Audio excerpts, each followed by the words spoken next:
வணக்கம். நான் பலராமன். பொதுவாக தந்தை பெரியாரை பற்றி பேசணும் அப்படின்னு சொல்லி சொன்னால், தொடக்கத்திலிருந்து நமக்கு எப்படி அவர் அறிமுகமானார் அப்படின்னு நம்ம பார்க்க வேண்டியிருக்கு. எனக்கு அறிமுகமானது பொறுத்த வரைக்கும் மதுரையில் பெரியார் பஸ் ஸ்டாண்டு, சேலம் பெரியார் பல்கலைக்கழகம், இப்படி தான் பெரியார் அறிமுகமானார்.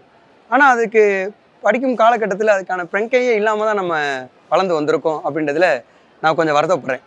அதே சமயத்தில் நான் பெருமிதமும் நினைக்கக்கூடிய இடம் எங்கேருந்து ஆரம்பிச்சிச்சு அப்படின்னா, எழுத்தாளர் பெருமாள் கொண்டு நான் முனைவர் பட்டம் சேர்ந்ததுக்கப்புறம் அங்கே அவருடைய உரையாடல் பொறுத்த வரைக்கும் பெரும்பாலும் பெரியாரை பற்றி இருக்கும். பெரியார் பற்றியான சிந்தனைகளை விதைக்கிற மாதிரியே இருக்கும். அது திணிப்பாக இருக்காது, இயல்பாக தான் இருக்கும் அப்படின்றத நான் பதிவு செய்ய விரும்புகிறேன். அவருக்கு இன்றைக்கி இந்த ஆண்டு பெரியார் விருது கொடுத்துருக்காங்க. அந்த அடிப்படை எனக்கும் மகிழ்ச்சியாகவும் இருக்குது. ஏன்னா தொடர்ந்து கள செயல்பாடுகளையும் சரி சிந்தனைகளையும் சரி ஊட்டக்கூடிய ஒரு நபராக தான் இருக்கார்.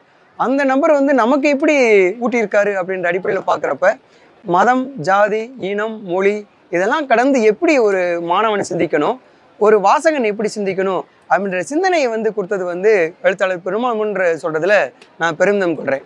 இன்னும் நிறைய வாசிப்பு தளத்தில் கொண்டு போகணும் நம்ம சொல்லணும் அப்படின்னா, பெரியாரை பற்றி நான் வாசித்ததில்லை, அவர் பற்றியான சிந்தனை கருத்துக்களை நான் கேட்டதில்லை, அவருடைய காலத்தில் நான் வாழ்ந்ததில்லை.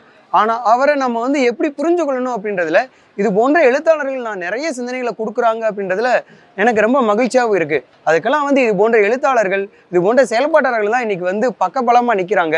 எங்களுக்கும் துணிச்சலாக பேச முடியும். நான் மனதளவில் ஜாதி இல்லை, என்னுடைய குடும்ப அளவில் ஜாதியை வேறெடுத்திருக்கோம் அப்படின்னா அதுக்கு முக்கிய காரணங்கள்லாம் இந்த மாதிரியான எழுத்தாளர்கள், செயல்பாட்டாளர்கள் தான்.